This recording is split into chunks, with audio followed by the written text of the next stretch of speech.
सोने चांदी की कीमतें तो सुनीत जी काफ़ी बढ़ गई हैं, तो क्या लगता है इससे ग्राहकों के ऊपर असर पड़ रहा है? हाँ जी, ग्राहकों के ऊपर तो असर पड़ रहा है। जो ग्राहक ने लेना था उससे थोड़ा कम ही ले रहे हैं, जिनको ज़रूरत है वो उनको हो रहा है। हाँ, आपकी सेल पर कुछ असर पड़ा है इसका? सेल पे काफ़ी असर पड़ा है। काफ़ी असर पड़ा है। नहीं, हो सकता है क्वांटिटी, क्योंकि रेट बढ़ रहा है तो कम हो जाए, लेकिन आदमी बजट तो अपना नहीं कम कर रहा होगा, या बजट भी कम कर रहा है आप? बजट भी अपना कम कर रहे हैं, क्योंकि क्वांटिटी कम करेंगे तो बजट, तो जो बजट उनका पहले था उसी में अब कम क्वांटिटी का आ रहा है, तो वो बजट तो उतना ही, वो क्वांटिटी कम हो गई, सेल तो कम हो गई ना उसकी गोल्ड की। नहीं, इसका असर ऐसा भी तो हो सकता है कि अगर कम क्वांटिटी आ रही हो तो अपना बजट बढ़ा रहे हो, ऐसा कुछ नहीं? नहीं, कस्टमर बजट नहीं बढ़ा रहा।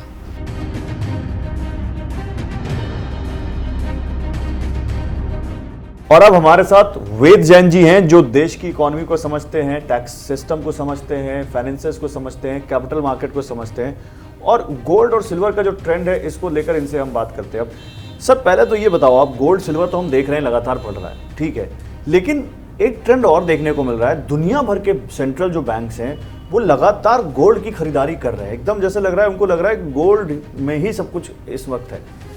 देखिए, इसके लिए आपको ये समझना पड़ेगा कि सिक्योरिटी या सुरक्षा जिसे हम कहते हैं, ये एक नेचुरल फिनोमेना है।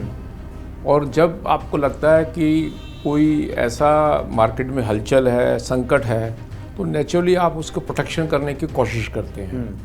और गोल्ड एक ऐसी चीज़ है जो हमें जिसे कहते हैं international currency, encashable at any point of time, at anywhere, at any place, हम गोल्ड को ये कहा जाता है। सही बात है।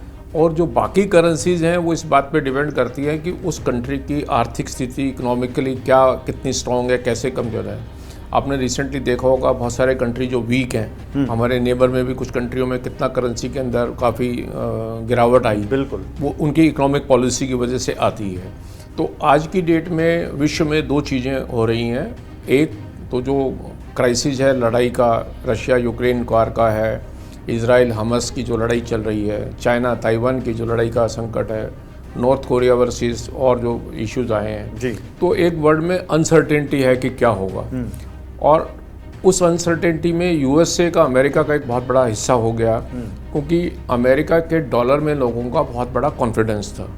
तो जब आप अपने आप को सुरक्षित करने की कोशिश करते हैं, तो जैसे आज की डेट में अगर आपके पास कोई सरप्लस पैसे हों तो सबसे पहले आप क्या करते हैं कि बैंक में जाके पैसा जमा कराने की कोशिश करते हैं। और वहाँ क्यों कराते हैं कि भाई बैंक से पैसे जमा हो जाएंगे और कुछ इसके अंदर मुझे रिटर्न मिलेगी, इंटरेस्ट मिल जाएगा।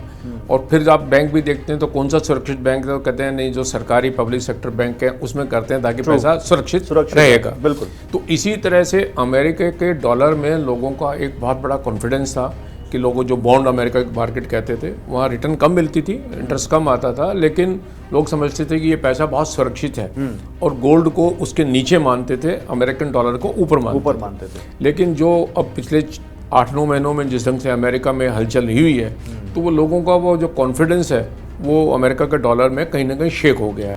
तो क्या करना चाहिए ऐसे में, कुछ सलाह? नहीं, देखिए, सलाह यह है कि जो आपकी ज़रूरत की चीज़ें हैं, जो आपको शादी है, जो फंक्शन है, उसके लिए खरीदना है, वो करना चाहिए। वो तो करना ही पड़ेगा। वो करना पड़ेगा। हाँ। वो काम करना भी चाहिए, उसमें कोई वैसा नहीं है। जो एग्जिस्टिंग है उसको रिटेन करना चाहिए। मैं ये सलाह नहीं दूंगा कि आप किसी तरह से भेज दें, वर्किंग करें, क्योंकि गोल्ड आपकी एक सिक्योरिटी है।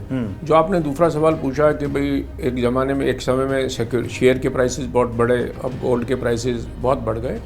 तो देखिए, ये जब हम इन्वेस्टमेंट का फैसला करने लगते हैं तो बहुत ध्यान रखते हैं कि इन्वेस्टर कौन है, कितना जागरूक है, उसकी अपनी रिक्वायरमेंट क्या है और वो लाइफ के किस स्टेज पर है। तो स्वाभाविक है कि शेयर कैपिटल मार्केट में जो इन्वेस्टमेंट होती है वो एक जागरूक इन्वेस्टर, और पर्टिकुलरली उसके लिए है जिसके यहाँ सरप्लस पैसा है। अगर वो इन्वेस्ट कर दे, जो उसमें अच्छी रिटर्न आ गई तो ठीक है, नहीं आई तो वो उसको फ़र्क नहीं पड़े। एज अगेंस्ट दिस, गोल्ड की इन्वेस्टमेंट एक अपनी सेफ्टी के लिए हार्ड अर्न मनी होती है, और ये है कि कल को मेरे को किसी भी तरह की मुसीबत पड़ जाए तो ये पैसा मुझे इमीडिएटली मुझे मिल जाएगा। सही बात। तो इसलिए मैं कहूँगा कि गोल्ड की इन्वेस्टमेंट करते समय ना उसको छेड़ना कर जाए, और जैसे जैसे आपके पास सरप्लस है और आपकी लगता है आप लाइफ के उस स्टेज पे हैं या आपकी अर्निंग का सोर्स बहुत कोई रेगुलर नहीं है और आपको कभी लगता है कि उसमें कोई दिक्कत आ सकती है किसी के लिए, तो गोल्ड सबसे ज़्यादा अच्छा सिक्योर्ड इन्वेस्टमेंट माना जाता है और वो रखने में कोई नुकसान नहीं हुआ।